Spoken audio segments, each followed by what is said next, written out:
1, we are live. Hey, everybody, and welcome to the Playbook with yours truly, Joe Trahan, along with the one, the only, the magnificent Ed Werder. Easy Ed, how we doing tonight, bud? Doing pretty well yourself? I'm doing great. I'm doing a lot better than the Dallas Cowboys, who are on the verge of elimination. They are virtually eliminated from the playoff chase. Unfortunately for Cowboys Nation, it becomes yet another disappointing season and one of many. Mark it 30 years now without making it back to the NFC Championship game. Now, mathematically, there's a chance, but virtually there's no chance for the Cowboys to make the playoffs. They would have to win all three. Eagles would have to lose all three. That's not going to happen. So, for all intents and purposes, your Dallas Cowboys go through yet another disappointing season. That ends in utter disappointment with an 8-point loss to a team that they were favored by 6 points, 14-point differential, as opposed to what Vegas thinks. Never a good thing, Ed. Yeah, I think that you got the sense that they were really disappointed because they failed in a situation where they got outplayed both on offense and defense against an opponent who had just learned hours before kickoff that they were mathematically eliminated from the playoffs. So the Cowboys had their entire season on the line against an opponent that should not have been more motivated or more prepared or committed to winning than they were at home. And instead, it turns into another double-digit loss that was reminiscent of losing at home to Arizona, right? I mean, when they look back on this season and they see that they lost to Carolina on the road in a game they should have won, they didn't beat Green Bay when they scored 40 points at home, and these two losses to Arizona and Minnesota are going to be equally uncomfortable for them to revisit. So now they have a losing record again. They're 6-7-1, and I guess Dak talked about it after the game that this is sort of a siren call to everybody now to just play and prepare because that's your obligation as a professional. You basically have to be what Minnesota was last night. Yeah, they just got the template for what they need to do. Be professionals. Play your best, try and figure out a way to win when winning a game doesn't mean anything in terms of your postseason hopes and desires and what you've wanted to do all year long. But from an overall, from more of a macro perspective, Ed, the issue that I have with this team and with the organization for these last 3 decades is this movie that has seemingly endless sequels, because I've seen this movie far too many times. When the Cowboys show their ceiling to us, but when games count the most and when they face their biggest games and they have to come up big, they come nowhere near the ceiling that they've shown earlier in the year. And I'm not saying, and listen, I don't want anybody watching this to think that, I'm some uncultured football fan and think that, when they beat up on, the lowly Raiders and they blow them out, that's their ceiling. No, that's not what I'm talking about. I'm talking about their ability to circle the wagons, show some sense of urgency, come back, beat the Eagles, and then follow that up, with the win against a wounded but still Kansas City Chiefs team that has Patrick Mahomes, the teams that played in the previous Super Bowl, the teams that won the previous 2 Super Bowls, right? I mean, listen, they're not as formidable as they may have once been, but those were still quality victories. They certainly played well enough to beat, to be able to beat a team at home like the Vikings. The Cowboys should have won that game. And the fact that they couldn't summon a better effort, they couldn't summon better execution, they couldn't have better coaching. It's just the same thing that Cowboys fans have dealt with for so long. And I feel bad for Cowboys fans, Ed. I do, because I couldn't fathom just having that thing. It's like Groundhog Day, right? This thing's on repeat. They've had to go through it again and again. And that's, once that game got in the last 5 minutes or so, I was like, here we are again after they didn't make that fourth down on 4th and 7. I'm like, here we are again. The Cowboys had an opportunity. They had a chance. They've showed some resilience, but in the end, they just showed that, they're not good enough. They're not coached well enough. The roster's not constructed good enough, and the organization isn't doing what its fan base more than deserves, because they've made them the most valuable franchise on the planet. Right. And I recall that when I was watching the docu-series from Netflix, the biggest thing I took away from that, America's Team, the Gambler and his Cowboys, the Jerry Jones story, essentially. The thing Yeah. I took away from that, from my experience of covering those teams, was what an incredible collection of competitors, of some of the greatest players in the history of the game, and how they rose to the occasion like every time. I mean, they played their absolute best when the stakes were the highest, when the opponent was, as close to the same talent level as they had, when the games meant everything. They won all those games. And then we went through this long cycle where they couldn't get to that point, and they still haven't. But the 3 years with Mike McCarthy, where they won 12 games and disappointed in the playoffs, at least they blew out these inferior teams, especially at AT&T Stadium, especially if the quarterback on the other team was an unaccomplished player. Whether it was, Mac Wilson or Zach Wilson from the Jets. I mean, those guys never had a chance. And then last night, you see what they did against J.J. McCarthy. I mean, has his best game. How many times have the Cowboys defensively given up the opponent's best game ever or best game of the year? I know there have been 5 times where the opponent has scored its season high point total. And last night they gave up 34 points to Minnesota. Minnesota's only scored more than 34 points once, and that was against the Bengals, who, by the way, are the only defense worse than Dallas. The 2 defenses in the NFL, Joe, are giving up 30 points a game: Dallas and Cincinnati. It's awful. So yeah, company. I mean, it really and I know we blame the defense, and I think I kind of got the sense that Schottenheimer has become a little more willing to let the defense take the fall for its failures. Whereas, the offense didn't do anything either last night. I mean, I looked this up, Joe. In these 2 losses to the Lions and the Vikings, Brandon Aubrey attempted 11 field goals in those 2 games. Oh my goodness. Yeah, I mean, it makes sense. They would have been 3 for 8 in the red zone in these last 2 games. And in the NFL, that's just not going to get it done, especially when you have a defense like the Cowboys do. It's just not going to get it done, and they're going to end up losing like they did. And, it's interesting because when you think about what this offense has shown us this year, for a lot of these games, Dak Prescott and Brian Schottenheimer have seemingly been in lockstep. It certainly feels like Schottenheimer understands how to unlock the best that there can be of Dak Prescott. We've seen it time and time again. But last night, when they knew what was coming in terms of pressure, 2 weeks in a row, it was coming. Yes, exactly. They knew how it was coming. About, hey, we know this is going to be a physical game. They're going to, bang our receivers. They're going to be physical at the line of scrimmage. We got to be physical at the catch point, at the at the end of the route. They knew what kind of game that they were in for, and when they got they talked about it and said they were up for it. But when they got there, that's not what the performance reflected. And it was the same thing last night. Dak talked about, hey, I love being blitzed. I mean, I've been doing this for 10 years.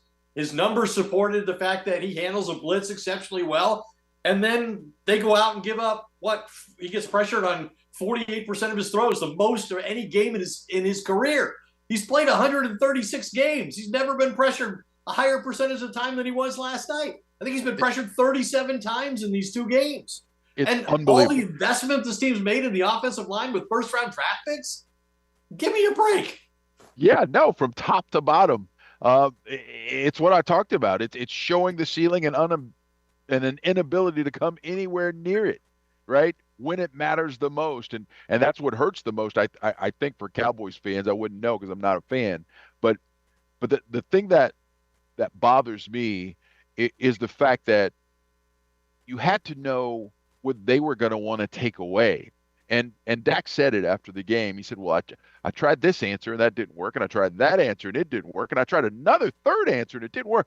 And I'm like, wow, if you don't have the answers, that's bad. And listen, Brian Schottenheimer absolutely fell on the sword, mea culpa, on 3 or 4 different occasions after that game. And he made it be known pretty crystal clear that Brian Flores absolutely whipped him in terms of schematics and play coaching. calling versus play caller. Yeah, sure. And you just can't have it. And And it was interesting because there was one play. Cowboys were around the plus 40-yard line, plus 35-yard line, and Shoddy calls like a bubble screen to the left side, and it was like just Dak had the ball for 2 seconds and he just dirted it immediately because they completely had it like flushed out. It was as if they knew what was coming, right? And it's they were guessing, trying to beat the pressure, and you just can't guess.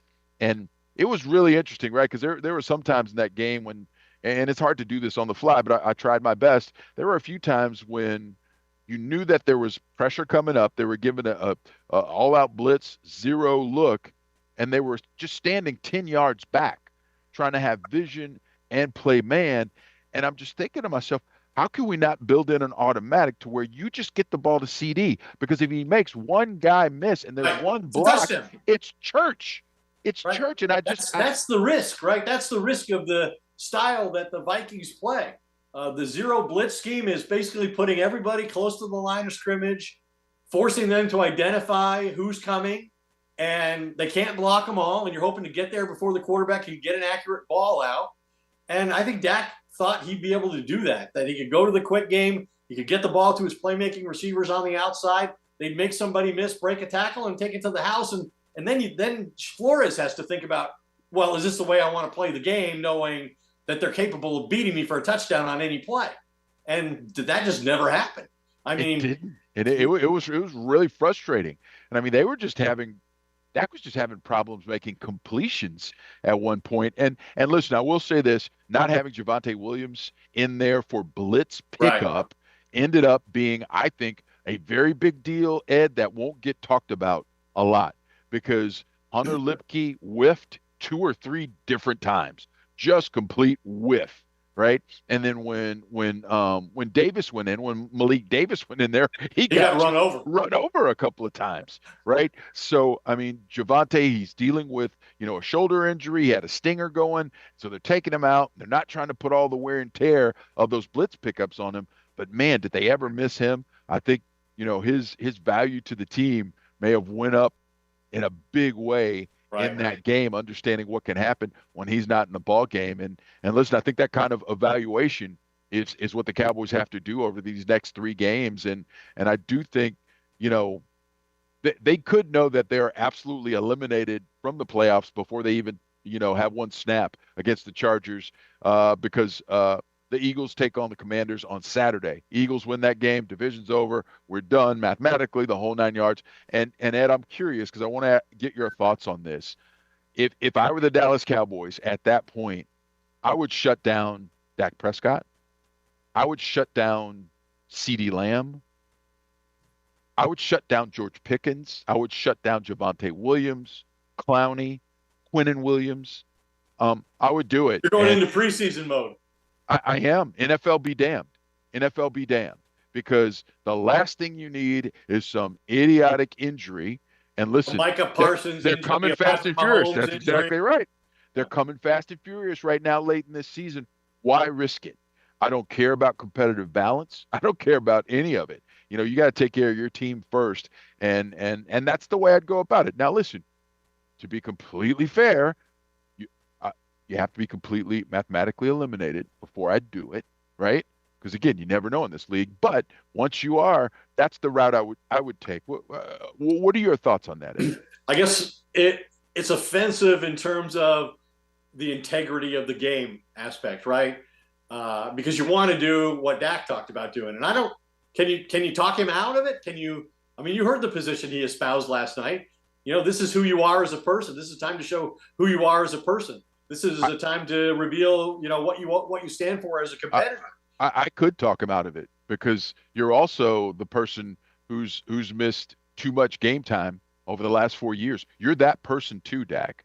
Yeah. And You're your 32. worth, You have yeah, an injury history. yes, your worth is in being on the field. That's the person that you are. You're the most valuable piece on the team. And if something happens to you, you're hurting everyone for perhaps an extended period. So I'm saving you from yourself. I think I could talk him out of it. I don't know. And the other benefit to that, obviously, is the more you lose, the better value your draft pick has, right? So I'm if not you're even getting there, but that's the value your added. pick is at 14 now, you could conceivably get into the top 10 if you were Right. to lose these next 3 games. And I guess beyond the integrity of the game and the ability to convince these competitive guys that this is in their best interest and this is the direction you want to go and you're comfortable with it as an organization. And I don't know how Jerry's going to feel about selling that. I mean, one of the games is next week at home, so his fans have bought tickets to this game, probably close to 100,000 of them.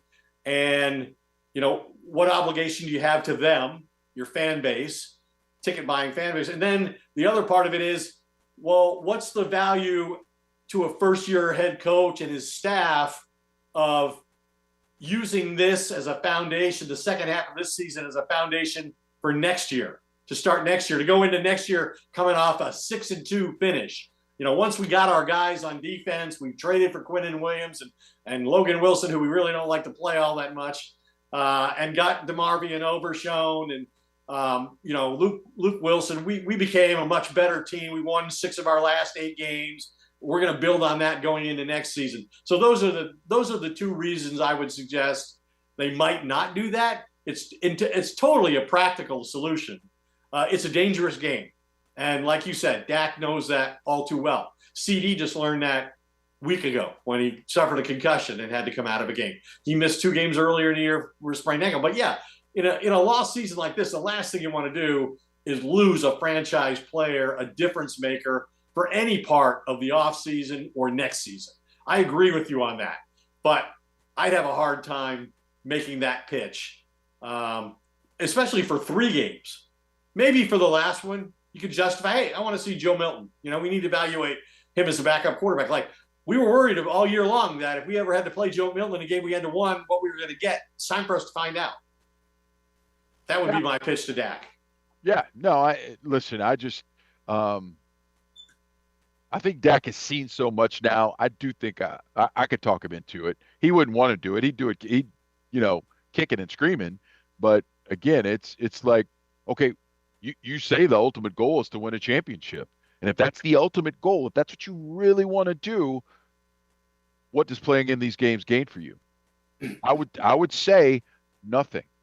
And again, I watched the movie a ton of times. Not as many times as you have, Ed, but I've watched this movie a ton of times. Now, I think I could make that plea to him. Anything that you could do, even in these last 3 games, is not going to get you closer to a championship. It only brings the risk of getting us a lot further from a championship. And for that reason, I would say, hey, man, it's been a great season. And listen, in terms of awards and personal accolades, could he win comeback player of the game, comeback player of the year again? Perhaps, but you've already won that, Dak. So I doubt that need any of that, yeah. Right? He wouldn't care. I would think right? that it would matter to Schottenheimer, right? This is your first year as a head coach. Perhaps. If I were him, I'd certainly rather finish 9-7-1 than 6-10-1. Sure. Yeah, it's hard. It's hard, but it would be something that I would at least have to consider because of the age of my quarterback. And then when we talk about evaluation mode, I'm curious about which one of these players that hasn't seen a lot of playing time that you would like to see. And I'll give you an example of, some of the guys who I think need to be out there. I mean, they spent a 4th-round pick on the running back from Texas, who we all expected to see more from. And I don't like the kind of overall idea of rewarding somebody who hasn't been great at practice, obviously, but I do still need to see what he could do in NFL games. I'd throw him out there, just to see and see what he can do. What about you? A guy I would want, quite honestly, and this guy probably fits more into the kind of guy you were talking about protecting for the future, but I need to see some DeMarvion Overshown here. Like, I need to get him back to playing and dominating and pressuring the passer and running sideline to sideline, delivering big hits and making big plays like he did before this injury, because we haven't seen that yet. And he's probably one of the guys that you'd be, most adverse to risking in a situation like this. Maybe you wait and see that next year, early in the year, when he's, progressed that much more from a health standpoint. I think you've got to resolve this corner situation. Yep. You need to make decisions on Tyler Guyton. Is he your left tackle or is he not your left tackle?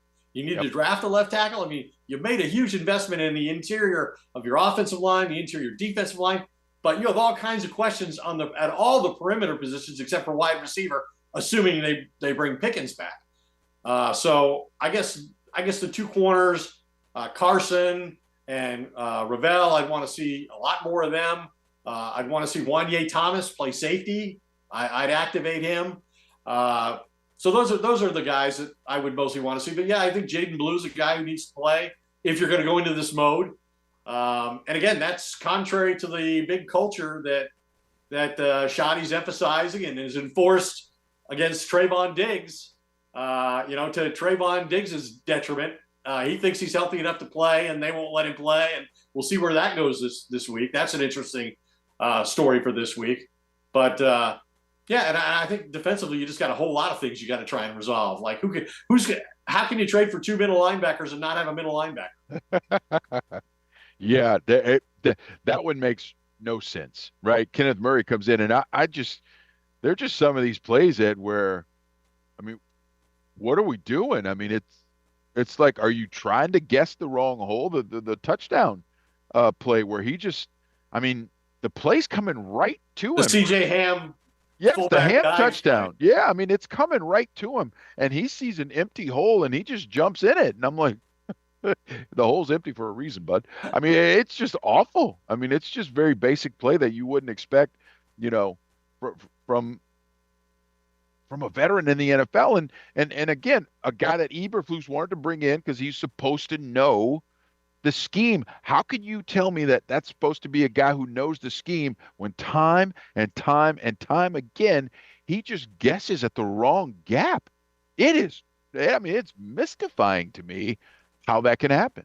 And last night was the first time, like Jerry talked about. We're gonna see more Logan Wilson, the linebacker they obtained from Cincinnati, supposed to be very instinctive, knows the gaps, gonna shut these run plays down. First of all, he can't even get on the field after they acquire him in the middle of the season at the trading deadline. Then last night he finally starts, but who starts the second half? Murray's back out there again. Unbelievable. It just feels like there's some dysfunction, some disagreement in the room, about who belongs where, and Who the coaches have confidence in, yep, and how that's justified within the organization, within the coaching staff. And, I guess Jerry's now for the first time suggested he might decide to make a change at defensive coordinator, even though he supposedly has recognized the importance of continuity in that position on that side of the ball after seeing what's happened now with Matt Eberflus being the third defensive coordinator in 3 years. If you replace him, now you're looking at four coordinators in 4 years. And again, I understand the criticism of Matt Eberflus, and he deserves a lot of it. Is it all his fault? I don't think so. I don't. You don't trade a generational pass rusher, your best player, most versatile player on defense, a week before the season when your coordinator has been expecting to creatively find a way to use him all year long and build the defense around him. And all of a sudden, a week before the season, doesn't have him and doesn't have a player in that capacity until you trade for Quinnen Williams 8 weeks later. So, and then the whole middle linebacker thing that we just talked about. And he's supposed to be a linebacker expert. That's the position he used to coach. But the front office is, responsible for this disaster on that side of the ball too. Because how do you hire Matt Eberflus, who was here as an assistant for 7 years, and the personnel you have? So you should be able to project how that fits into the way he wants to play. So how do you as a front office justify that decision? How did you not see that this was not going to work? yeah. And I mean, listen, we all know Diggs and Bland are both man corners. I mean, And so is I Ravel. right. I'm not a coach. I'm not a coach, but I know that much. And listen, yeah, they're pros and they should be able to acclimate. But when they don't do it as fast as you think they can, you can't then be just surprised. Like, oh my God, I can't believe this could happen. Well, it could happen, because it's part of their skill set, right? Now, I think the issues with Diggs, and I do want to delve deeper into that, Ed. I think those issues run deeper, and I just I think that this is going to be a divorce in the off season, and he will be a post June 1 cut. I mean, it's just the way it's going. I think the Cowboys are just making sure that they don't run afoul of the Players Association or anything in the CBA in terms of them continuing to say that they don't think he's healthy when he says he's 100% healthy, right? They I put just him in a position where he's the one saying, I'm healthy. yes, I'm yes, fully healthy. So yes. then when they waive him, he can't go complain that, well, now you're obligated to pay my contract next year because I can't pass a physical. Well, wait a minute. You said you were healthy. You said you're healthy, right? Repeatedly said you were healthy. That's right, 100%, mind you. So I think they're just playing that game, and and it'll play out. And listen, none of us knows what happened about this crazy concussion, and all these stories that we're hearing about that, some of which are absolutely insane. And But so one of those kind of stories must be true, or else they would have just told us. right? Some things so wild that they can't even broach the subject, right? And again, these are the dysfunctional kinds of things that end up bringing down, defenses like this, and things are said in the room, and there are fractures in the group, and sometimes that harm can be irreparable. And I think that's the seminal question that Brian Schottenheimer has to ask: is the harm that he senses from what happened with this defense, is it irreparable in terms of Flus staying on to next year? And you and I both know what a what a good dude Shotty is, and how much he stands up for his players and his fellow coaches.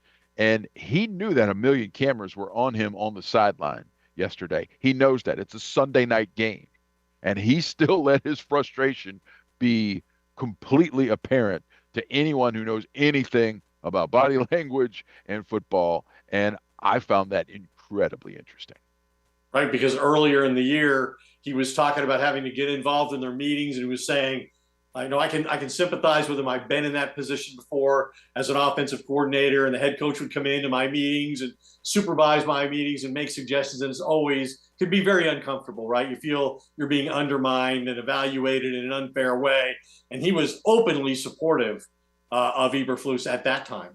And so was Jerry, who was more responsible for the fact that Matt Eberflus is defensive coordinator than the head coach is in this own dysfunctional little situation we have so often here in Dallas. And so, yeah, how they decide to conclude that whole thing, I think that'll be one of the fascinating stories early in the offseason.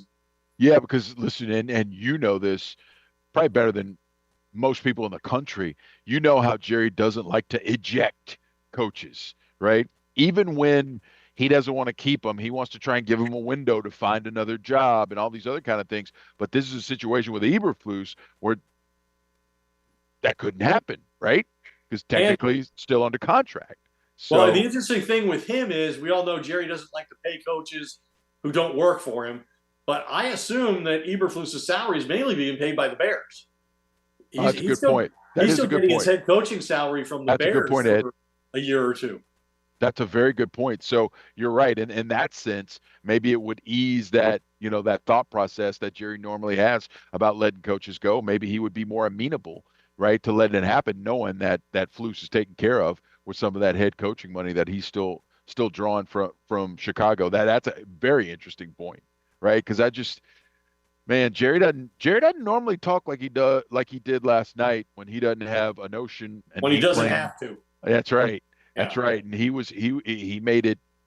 And listen, this was after the season's done. This wasn't Yeah, like a exactly. motivating factor, right? Yeah. To try and motivate to get a Right. push down the stretch. That's not what that was. So, I mean, I find it really interesting. And I will be shocked if the Cowboys don't have their fourth consecutive defensive coordinator in as many years when we go to training camp next year. Well, we saw a defensive coordinator get fired today in New York whose numbers are similar to Dallas's, but worse. Or better. I'm sorry, Dallas's are worse than Right. theirs. And the Jets still moved on from Steve Wilks. Right. Right. Wilkes is a name. I don't know if he's a name that Jerry would entertain, but it's if How he about if we does let let Flus Shoddy go. hire the coach? No, Let's let wait. let's let Wait. Shoddy. Is that Let's do a more is, traditional is hire that and is let that the how it's head supposed to coach work? decide who's on his staff. Is that how it's supposed to work, Jerry? That's not how it works. I mean, I get the people. No, you're right. No, it's a good point. I do think Jerry might be a little gun shy after Mike McCarthy brought in Mike Nolan. That left a mark. And then Jerry brought in Mike Zimmer. And then Jerry brought in Mike Zimmer. That didn't work either. I mean, Mike brought listen, in Dan Quinn. That that, worked. that worked. It did. It did. I mean, strike one, but hey, he hit the next one out of the park. And the Cowboys would die for anything close to what DQ was able to put out there. Um, man, I don't see Eberflus coming back. I just don't. But let's see, because again, I think there are some things going on behind the scenes that we're not privy to. I think there's information, and I think I don't know how much of it has to do with this and how much of it directly affects Flus, but there's stuff going on that we haven't been able to. You know all that stuff that once the season's over, People and start talking. you could nuzzle up and you know, maybe you see somebody out somewhere and you could just get a little more Like, information, a they're little more, not sitting up little at more the press flow. conference table with the Yes. team Yeah. camera running and the team website Yeah. employees recording Yes. every Yeah. word. Yeah. Yeah. We might Exactly. be able to get a little more casual contact than that. That's right. We need it. We need it. Well, listen, man, it is the fastest 30 minutes in We're in sports. overtime right now, Joe. That's right. It's the playbook on WFAA Plus. We appreciate you joining us. We'll be back again here next Monday night. For the great Ed Werder, I'm Joe Trahan. Thanks for tuning in on WFAA Plus. We will see you next week.